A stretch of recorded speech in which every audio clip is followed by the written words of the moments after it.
Assalamualaikum warahmatullahi wabarakatuh. Di sini saya Ninda Suhaila akan menjawab 4 pertanyaan yang ditanyakan kepada saya.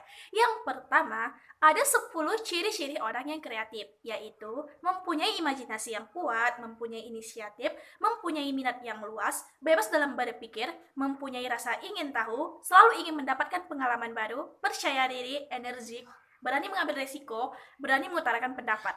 Nah, dari ke-10 ciri-ciri ini, manakah 5 yang menjadi dirimu? Jelaskan. Nah, 5 yang termasuk dalam diri saya itu, yang pertama itu ialah mempunyai imajinasi yang kuat. Kenapa gitu ya? Imajinasi yang kuat itu artinya kita memang mampu untuk berimajinasi, menciptakan suatu hal yang sebelumnya belum dipikirkan orang lain seperti itu ya. Kayak dalam hal sastra gitu, menciptakan suatu puisi, mengarang suatu cerita. Nah, itu termasuk ada dalam diri saya. Jadi saya ini termasuk orang yang memang kalau dalam hal sastra seperti menciptakan suatu bait puisi, quotes atau memotivasi orang lain dan menciptakan suatu karangan cerita gitu. Nah, itu imajinasi saya bisa dikatakan kuat.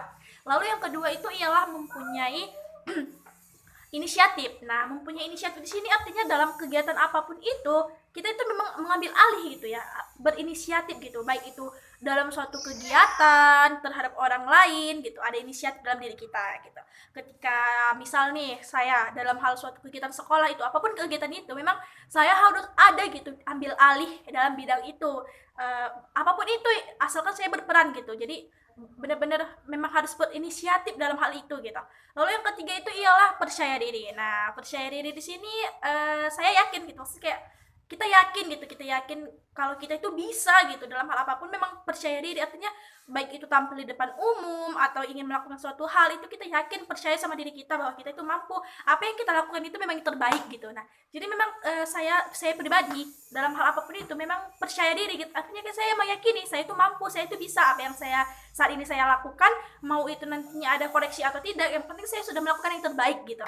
Lalu yang keempat itu ialah uh, berani mengambil resiko. Nah, berani mengambil resiko di sini artinya ketika ingin melakukan sesuatu hal gitu kan, ya kayak kita jangan langsung kayak nanti gimana ya kalau kayak gini, gimana ya kalau kayak gini. Nah, jadi kayak emang harus apapun resikonya harus ditanggung gitu. Yang penting dicoba dulu gitu. Sebelum kita coba kita nggak akan tahu nanti kedepannya bagaimana gitu.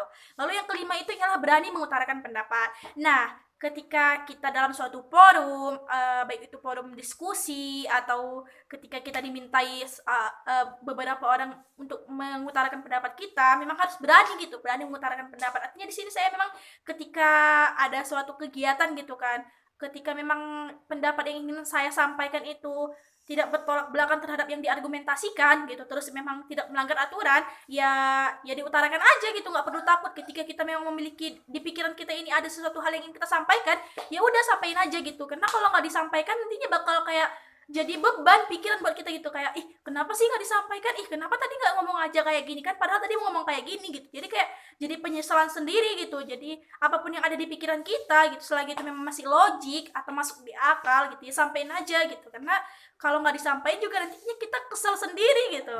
Lalu pertanyaan yang kedua ialah dalam kaitannya dalam masa depan, jika menjadi guru, God dan Brophy tahun 1986 menyebutkan 8 profil guru yang diharapkan siswa, yaitu periang, suka berteman, beremosi matang, jujur dan ikhlas, dapat dipercaya, sehat mental, dapat menyesuaikan diri, merupakan pribadi yang kuat, yang memiliki otoritas tapi tidak otoriter. Nah, dari ke-8 profil tadi, jelaskan yang mana 4 yang sudah kamu miliki dan kenapa kamu merasa sudah memiliki profil tersebut.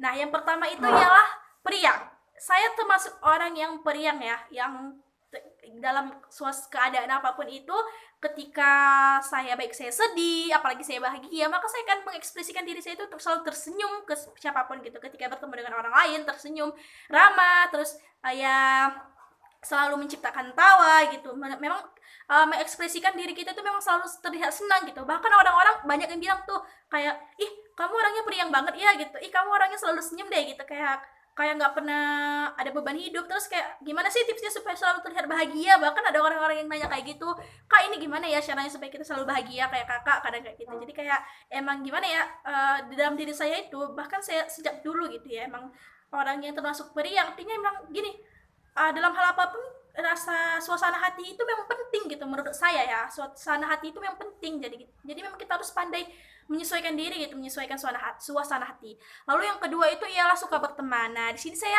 termasuk orang yang jiwa sosialnya tinggi ya. Welcome ke siapa aja, berteman sama siapa aja ya. Kalau yang datang ya diterima gitu. Jadi kayak siapa yang butuh bantuan dibantu gitu. Nggak pilih-pilih sih kalau soal pertemanan, jadi emang orangnya mudah bergaul gitu, super aktif gitu ya, super aktif. Jadi jiwa sosialnya itu tinggi, memang suka bersosial, makanya saya juga termasuk orang yang suka dengan organisasi ya.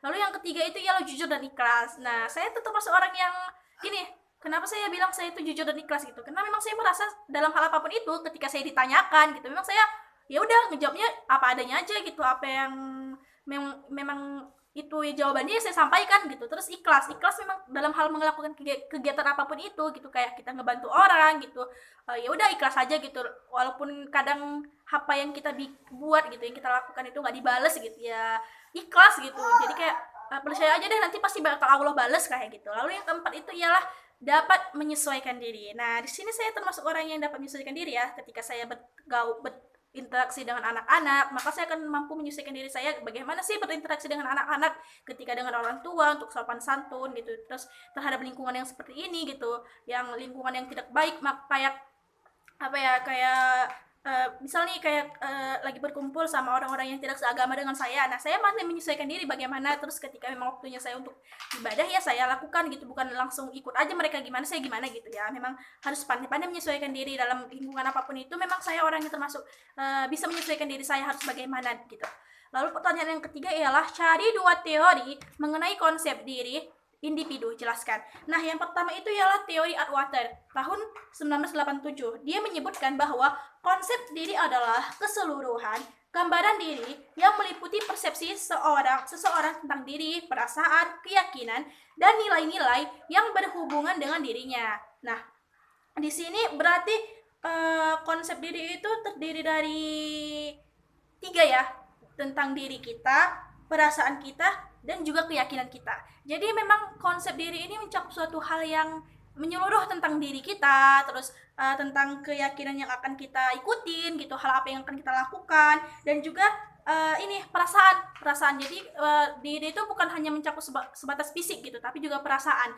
Lalu yang kedua itu ialah teori tentang Cawagas tahun 1983. Dia menyebutkan bahwa konsep diri mencakup seluruh pandangan hidup individu akan dimensi fisiknya, karakteristik pribadinya, motivasinya, kelemahannya dan keunggulannya, kegagalannya dan sebagainya. Jadi di sini konsep diri itu gini, dia tuh menjelaskan atau mengkonsepkan hal-hal yang berkaitan dengan diri itu, dia mencakup dimensi fisik kita gitu, fisik kita gimana cara kita mengkonsepkan diri kita tentang fisik kita, terus kayak karakteristik pribadi kita, gimana kita membentuk suatu karakter dalam diri kita gitu.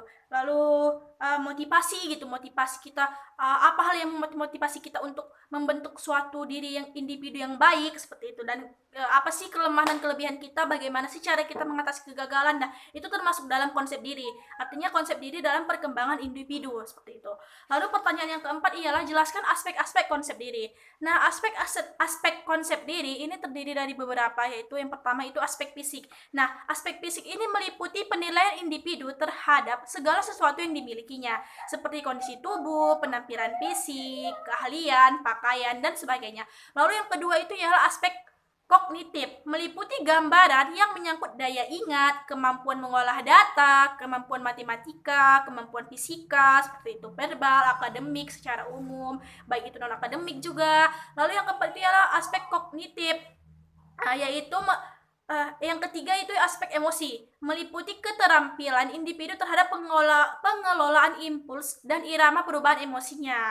Nah, jadi di sini aspek individu, aspek fisik ya, aspek emosi ya. Aspek emosi itu apa? Dia memang kita harus bisa mengelola emosi kita, menyesuaikan gitu. Terus yang keempat itu ialah aspek sosial, meliputi kemampuan dalam berhubungan dengan dunia luar, dengan masyarakat sekitar, dengan lingkungan, dengan diri sendiri, seperti itu. Lalu aspek moral, etik yaitu meliputi nilai dan prinsip yang memberi arti serta arah bagi kehidupan seseorang. arti dan nilai moral, hubungan dengan Tuhan, hubungan dengan orang lain, seperti itu. Memang harus ada moral, bermoral seperti itu. Lalu aspek seksual meliputi pikiran dan perasaan individu terhadap perilaku dan pasangannya dalam hal seksualitas. Kemudian aspek keluarga. Nah, aspek keluarga ini meliputi arti keberadaan diri di dalam keluarga, hubungan dengan keluarga kita seperti apa, begitu. Lalu yang terakhir itu aspek diri yang secara keseluruhan itu meliputi pikiran, perasaan, siklus kehidupan terhadap diri sendiri. Jadi segala hal itu kembali lagi kepada diri sendiri. Nah, jadi inilah jawaban dari saya mengenai 4 pertanyaan yang ditanyakan kepada saya. Terima kasih. Wih.